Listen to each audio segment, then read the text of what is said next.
Good morning, everyone, and welcome to Activities for People Living at Home with Dementia. My name is Gail Snyder. I'm the Executive Director for Dementia Friendly Fort Worth, and we are proud to offer this program with funding from the Area Agency on Aging and United Way of Tarrant County. These are recorded programs and are made available for future play through a YouTube channel.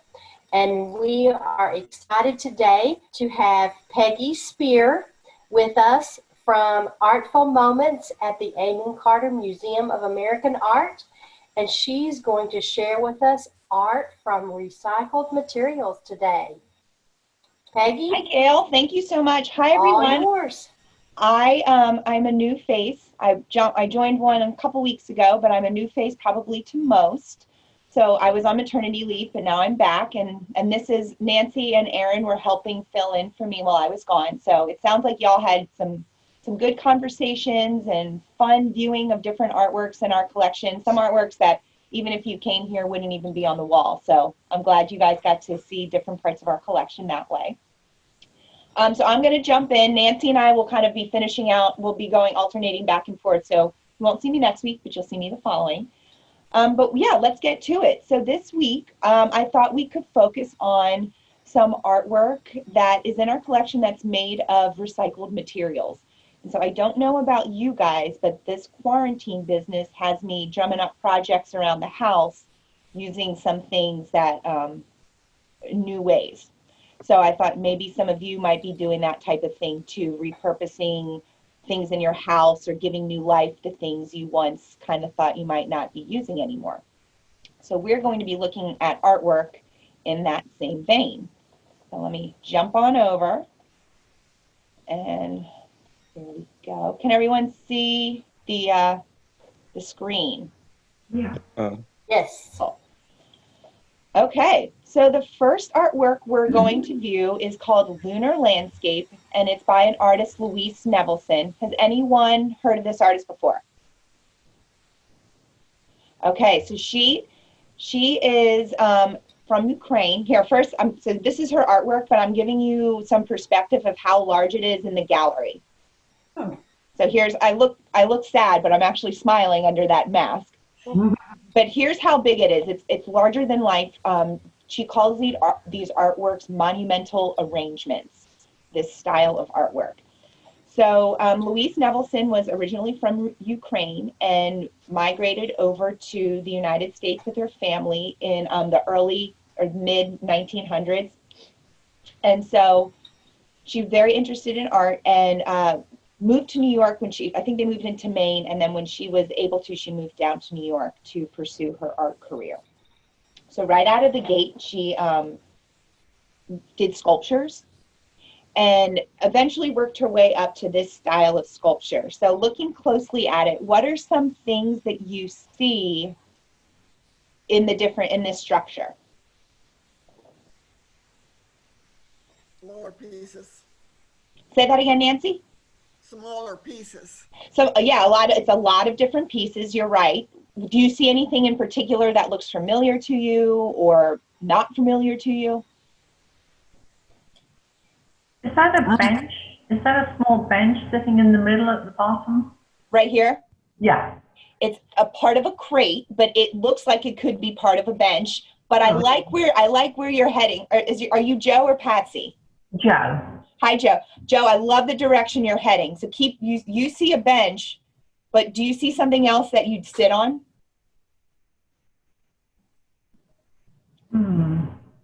Look over. I'm dragging the mouse around the quadrant. Oh, is that like a box maybe or something? I don't know. Inside the box, you guys are all looking at the right area. Inside the box is the seat of a Windsor chair.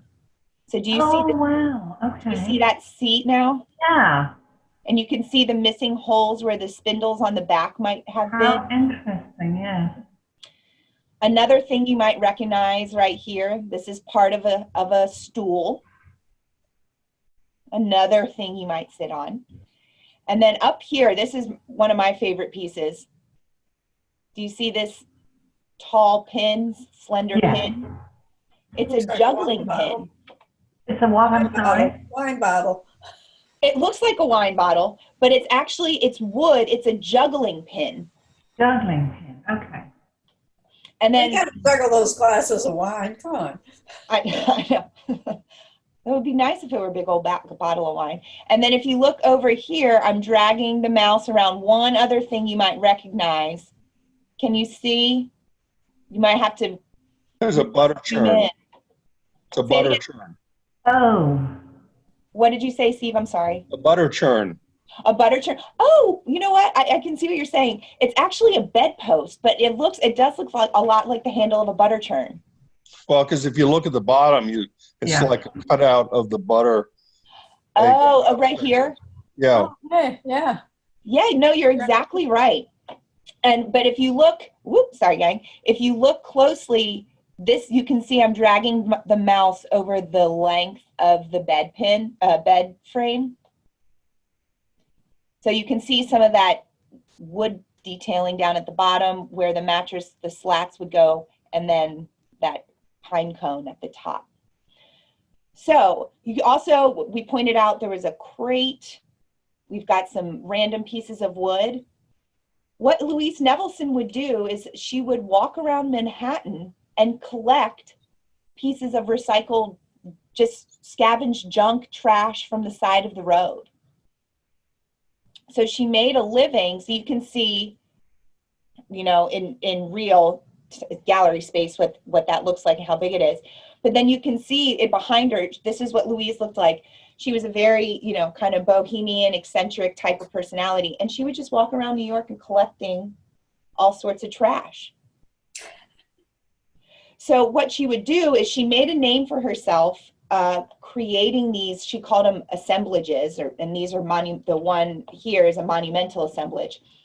And she would find these pieces all over town, and then she would create these sculptures that were mounted to the wall, and she would paint them completely black, for a while completely black or completely white, so decontextualizing any sort of way you would be, that juggling pin might have had a red stripe around it, or that bed frame might have been wood, like a dark wood. And now it's painted in a way where you almost might not even recognize it because of the coloring. And so she would paint it either black, spray painted either black or white. And then later she started spraying things gold. So that picture you had up there actually has more detail on it than the one that you had before. I think you're right. Yeah, this so you can see, right. You can't see as much detail on that one as you can on the one where you're standing next to it. mm-hmm. You're right. And you know who we can thank for that? Our lighting team down in installation. They did. I thought you were going to say you. Oh, yes, no. I really bring a new dimension to it, don't I? No, but you can, go ahead. What this kind of reminds me of is that old saying, one person's trash is another person's treasure. You are absolutely right. So there you go. I mean, and now I feel like after this artwork too, maybe when you guys are out on walks in your neighborhood or, in a city downtown, it like brings a new light to some of those things you see on the side of the road. Oh, for sure. And it's one creative way to keep the roads clean. Absolutely. So right. Love it. Maybe in a pre-COVID time, we would bring these things back into our house, huh? Now we have to spray it with Lysol and leave it outside for 24 hours, right? Yep. At the very least. But so you can see Louise was making artwork in New York, and she gained a lot of fame while she was actually alive, which was really cool for a female artist who was creating at this time. She was creating during the same time as other abstract expressionists. And so one that you guys might know, and it's kind of an art history staple, is Robert Rauschenberg, this artwork on the left right here. This is called Bed, and this artist was known for, they're called found objects when you're repurposing pieces that you're finding in your everyday world. So this artist, can you guys tell what he's using on the bottom? A quilt. A quilt, you're exactly right. And so he incorporated this quilt, and then do you see what's up here? Pillow. A pillow. Yeah, it blends in, but that's a real pillow. And he's actually using a sheet too. So he's painting, it's essentially a bed inside a frame. So this was kind of the trend of the time was, the avant-garde artists were creating artwork out of already existing pieces. And then you can see, and this is like the original old school, what started this whole trend down at the bottom, this urinal. Have any of you seen this artwork before? It's called, this artist, his name is Marcel Duchamp. He was actually, Janine, what did you say? John said, no, I haven't. Oh, okay. Yeah. So this is, it's called a ready-made is what the artist Marcel Duchamp coined the phrase. And he literally just took a urinal and then signed it with not even his own name down on the bottom and made that artwork. And everyone went gaga for it. So that was in the early 1900s. And that set the stage then for artists who were taking already existing things, but then repurposing them in different ways. And so Louise Nevelson was one of the only women, and she was the only woman who really gained this type of notoriety at the time, that was creating these monumental assemblages that were all from these recycled materials. Any thoughts about this one? Do you guys have anything in your house that you think would be cool in this type of assemblage? So do you know any artists that's still using old quilts? I have some to donate.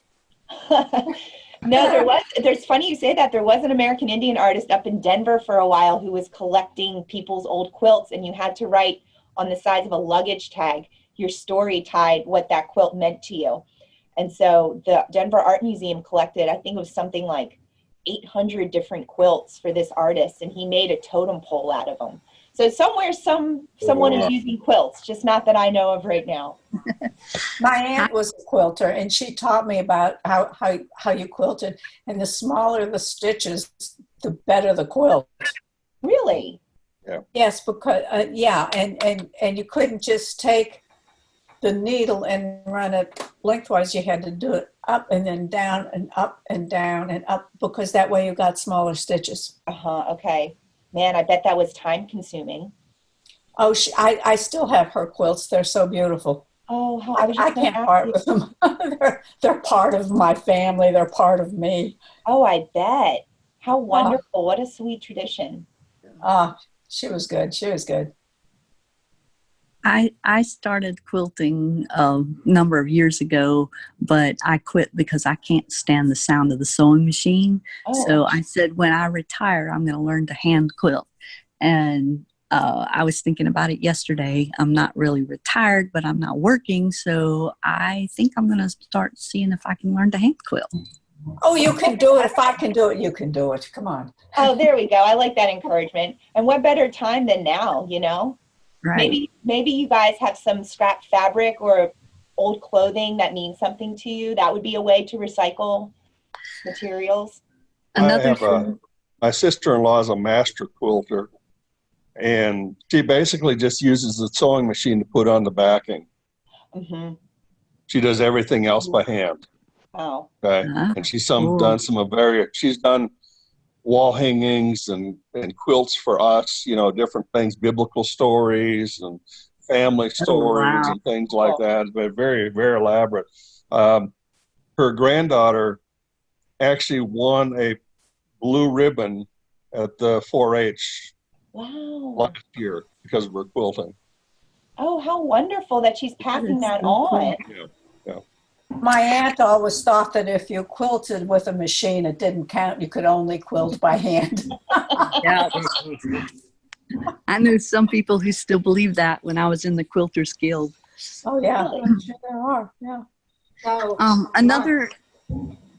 Another thing of recycled stuff that I have thought many times about turning into art, and I haven't actually done it, but I kept the materials so that I could. I am a gamer, so when I get a new game and punch out the pieces, the cardboard that is left has really pretty designs on it because it's, things. So I want to find a way to make collage art out of the different punch boards from the games. Good, cool idea. That is a cool idea. And my mind thought you were going to say stenciling. I mean, using those. I have used them for stencils. Yes. Oh, how cool. Yes. For journaling and stuff. Mm-hmm. Oh, very neat. I love that. What a creative way to repurpose that. Yeah, So, I'm all for my that. mother-in-law used to be a professional drapery maker, Oh, and she used the scraps from the draperies to make quilts.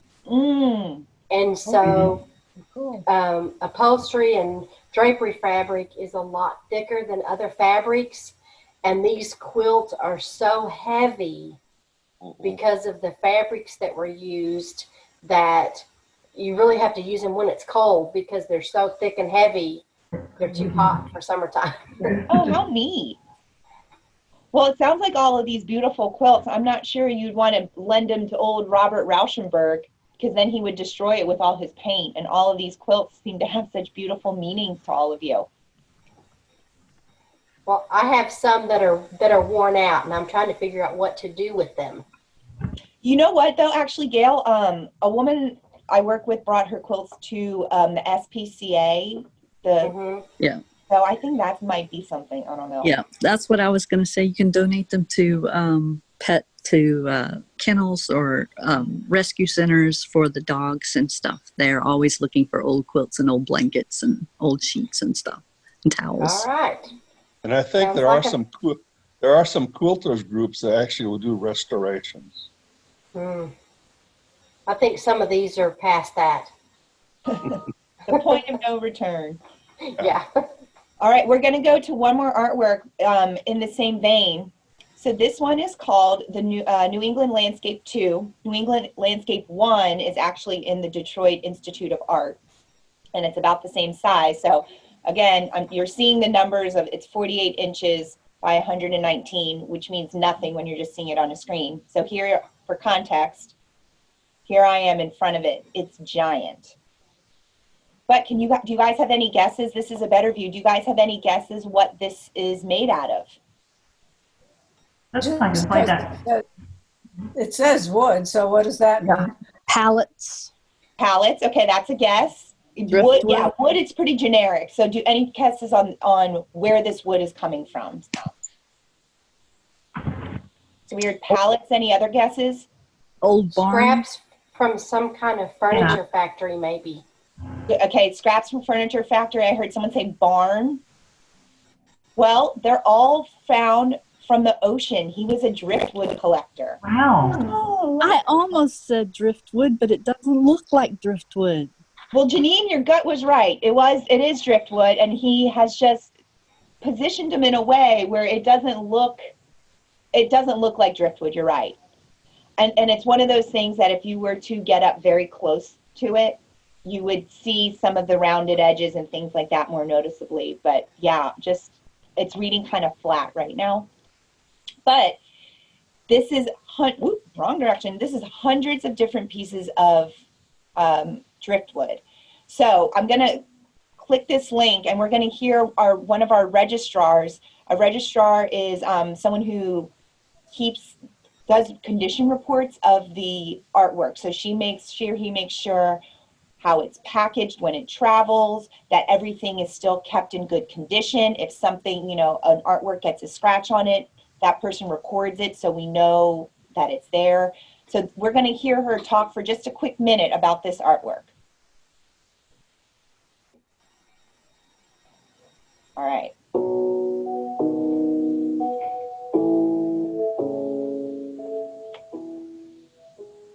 As the head of registration and collections here at the Carter, I track art movement, whether it's inside the building or whether it's going out on loan. One thing we do when objects are physically moved is that we do a condition report. A condition report's a record that helps us keep details of the condition of an artwork over time. We use photographs, we use illustrations, and it helps us keep track of the physical condition. The Morrison, as you can see, is made of an unusual material. It's collected pieces of driftwood. So it has a lot of areas of old paint that can be somewhat fragile. There are even tiny little pebbles wedged into some of the crevices in the wood. All of those details we keep track of.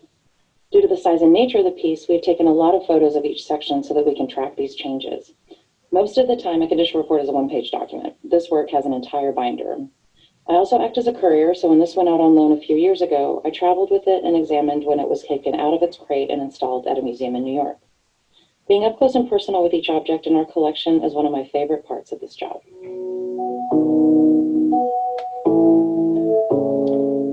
So you can see, or as you heard, I'll wait for the music to stop. As you heard, there's a lot that goes into tracking a piece with this many pieces, little tiny pieces, and you can kind of see areas here, all the little, I keep clicking, sorry guys, all the little nooks and crannies that George Morrison put things in. So have any of you collected driftwood or sea glass or anything like that? No? I have, well, I don't remember where the driftwood came from, but I had a few pieces of driftwood and a whole bunch of rocks and shells. And in our previous house, we had a fake fireplace that had a rounded top on it. And I made a art area with all this rocks and shells and driftwood and stuff on the top of that. Oh, how neat. It was really. You've been in my house. Is that what you've done? Did you do something similar, Paulette? Oh, no, I just, we go someplace, I bring home a rock, bring home a piece of driftwood or something to remember the vacation we had with the kids. And then over time I look at it and I say, now, where'd that come from? Exactly. Yeah. I've done that so much. Do you have like a little jar, or not little probably anymore if you've gone on a lot of trips, or like a big bucket or vase or something you put them in and it all kind of just mingles together? I've got a bunch of bookshelves that I put it on so that they kind of help the books along. Oh yeah, right.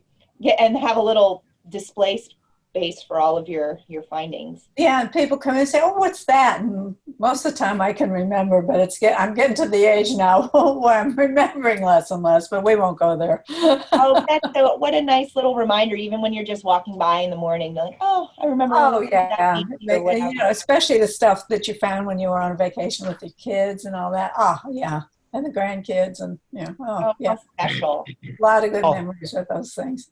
Paulette, you need to take a picture of each one and do a card so you have a memory card of them. Oh, that's an idea. Yeah.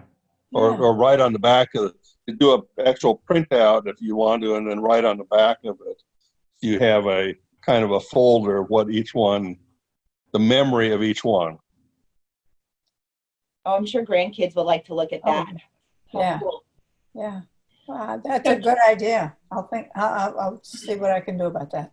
I know if you're running out of projects to do around the house, that's a good one to pick up. Oh, I love to write. I do all kinds of stuff. I write. How wonderful. I've written a bunch of kids' stories and all that. Nothing's published, but I was going to say, well, where can we find these? But in the privacy of your own desk at home. Well, someday schedule me. I'll tell a story. Yeah, you should be leading one of these next time. Tell us a tale. No. I am part of Dallas Storytellers Guild, though, and I love it. Oh, how interesting. Very cool. Oh, it's a great organization. Love it, love it, love it. How neat. So George Morrison was, the driftwood you're seeing is from Cape Cod, Massachusetts, but he was actually from Minnesota. He was a Chippewa or Ojibwe, whichever one you use is correct, and the American Indian tribe. And he went to art school in Minnesota, and then after he graduated from, it was MCAD, turned into MCAD, he went to New York City, just like our good old friend Louise Nevelson, and went to school there at the Arts League in New York, and then ended up getting a job at Rhode Island Institute School of Design, RISD. Have you guys ever heard of RISD? So it's a premiere. Oh, go ahead, Joe. Did you say something, Joe? Oh, no, sorry, no. Oh, no, that's okay. It just, my little green square lit you up, so I didn't know. Okay. So that's why he was on the East Coast, is he was tenured at that university teaching art classes. And then during the summers, he would summer in Massachusetts on Cape Cod. So he collected driftwood as an adult, but he also really enjoyed this when he was a child. And that was something that kind of got away from him. He would collect driftwood at Lake Superior in Minnesota. Then that kind of went away as he was getting older, and then he went back to it later in life. And off and on, he has these two monumental ones and other versions, sizes that are smaller, collecting the same type of thing. And this is what George looks like, and you can see in the picture on the right all of the different scraps of wood he'd find. And he would wait for it to kind of speak to him about where things needed to go. Oh, to do all that? But he was making artwork around the same time that Louise Nevelson was, and he was considered an abstract expressionist artist, just like Louise was. But he didn't keep his notoriety the way that Louise Nevelson did. So he was famous while he was making, and then by the 1960s, he kind of fell off people's radar. He was still making art, but he wasn't showing art the way that he had once done earlier in his career. And a lot of he was American Indian, and a lot of criticism he received from the American Indian world was that his artwork wasn't Indian enough. So, but he was very popular in the avant-garde realm of art. And he said he wanted to make his art relevant to the world around him. And so that was what was relevant in the art world at the time, these oversized assemblages. So that's what he was doing. Any observations or comments about this particular artwork? I just love that piece. It's beautiful. It's beautiful. It's really a I love lot all of the shapes, the little, that one. And, it's just beautiful. I love it. It's in person. I hope you can. Our museum is open, so if ever you just want a day to stroll through, you're always welcome to come. But in seeing it in person, these pictures, as you all know, never do justice to the actual artwork. So that's true. That's true. I used to work for the Museum of Fine Arts in Houston. Oh, very cool. So Yeah. I'm sure I loved it. Oh, they George. had such neat, cool stuff. Yeah. Mm-hmm. Loved it. Yeah, this is one of those artworks, for me at least, when I stand in front of it, I always notice something new. Yeah. It never hits me the same every time. Every time it's a new experience for me. So in the same vein of Luis and George, I invite you to make your own type of assemblage at home. And so this is an example of something that I made. I made a wind chime, and I collected, you can see the different sticks. My husband and I years ago went to Hawaii for our honeymoon, and I collected little drift sticks off of the beach.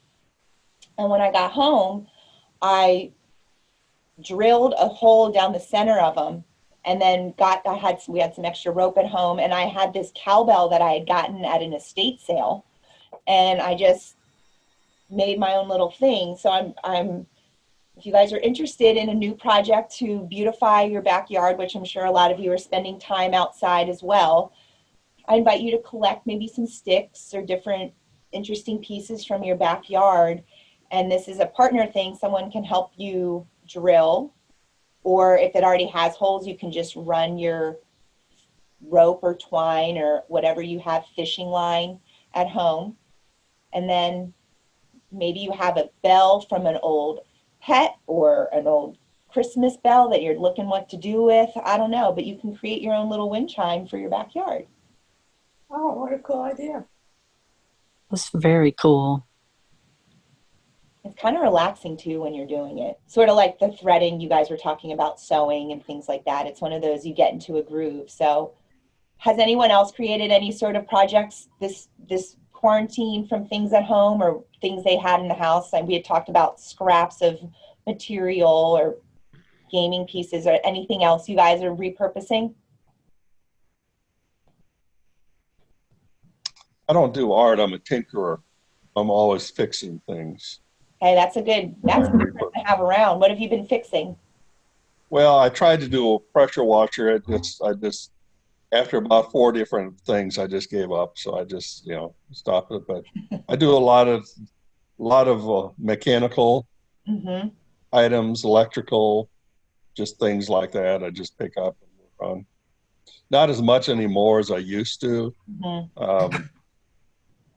Before my dementia really set in, I just walk the streets and pick up things. And, the pressure washer, I would have probably I pulled the motor off and the pump and everything else and redone it something else, but I just don't have the energy.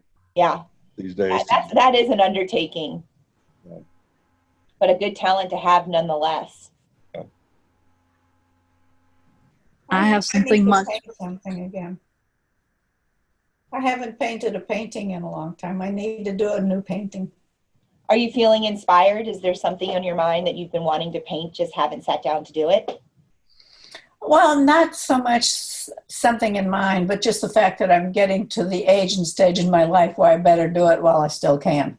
And do, like one last painting or whatever you want to call it, Are your paintings large scale, small scale, on canvas, on paper? What do you typically prefer to paint? Oil on canvas. I've got one hanging on the wall. You want to see it? Sure. Okay, hang on. I'll be right back.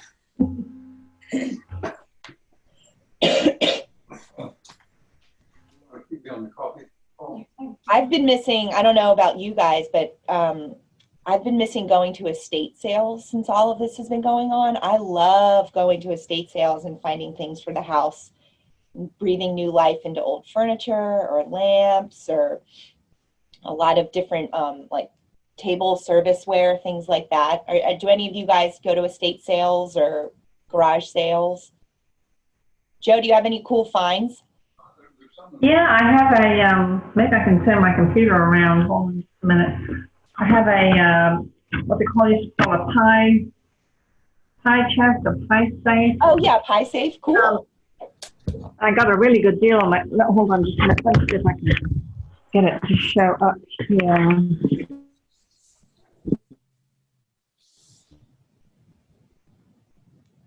We've lost Joe to the pie safe. Yeah. I don't know how to show it to you, but I got it. Here's the camera over here. Oh. There? Oh, All of your videos off. She's got hers. She can't see it. That's on the screen. that seems like it's kind of. I don't know how to get it on. Oh, there we go, Joe. You're going to start your Yeah. Oh, that's a good find. Yeah, I got a very good deal on it. It was two shades of blue, which does not fit in with my house, so I painted it the same color. Oh, good for you. Yeah, giving it a new look. Yeah. Love it. I think it didn't sell because of the color. It wasn't what two-tone blue. That was the color of the house I got. Yeah, well, you would never know. It looks like it's been there. It's meant to be there. But it's solid thick wood. It's really very good, except if you want to try to move it, and then it's really heavy. Well, yeah. Then you call the big strong boys to come over and strength to move it around. And wow, look at that painting. You did that yourself? Yes, ma'am. Oh, how beautiful. Is that a particular place that you visited or something you thought of in your mind? Yeah, we were out in California and I took a photograph of it because I thought it was pretty, and then I came home and painted it. How beautiful. Oh, thank you. Thank you. That's a cheery scene. Oh, John said cool. Oh. Well, thank you very much. Appreciate that. I couldn't afford to buy the art, so I painted my own stuff, and it's hanging all over the house. Hey, that's the best art, I think. But it sounds like we've got a really creative bunch. So if you guys are feeling creative and need a new project, sometimes that's the problem. You're not sure what your next project is, and someone just needs to push you in the right direction. So if you're feeling creative and want some fresh air, I invite you all to make your own little wind chime, okay? Yeah, sounds good. Good idea. All right, gang. Well, it's my time, but it was really nice chatting with all of you today. Any final thoughts? Closing? Yeah, you did a great job. Well, Thank you very much. Thank you. thank you all. And next time Thank you see me will be in a couple of weeks, and we're going to talk about summer, you. because in my mind, it's the end of summer when Memorial Day weekend comes, even though the thermometer tells us otherwise. Okay? Okay. Thank you. Thank Hey, you. y'all, Thank you, be good, be Peggy. healthy. We'll see you soon.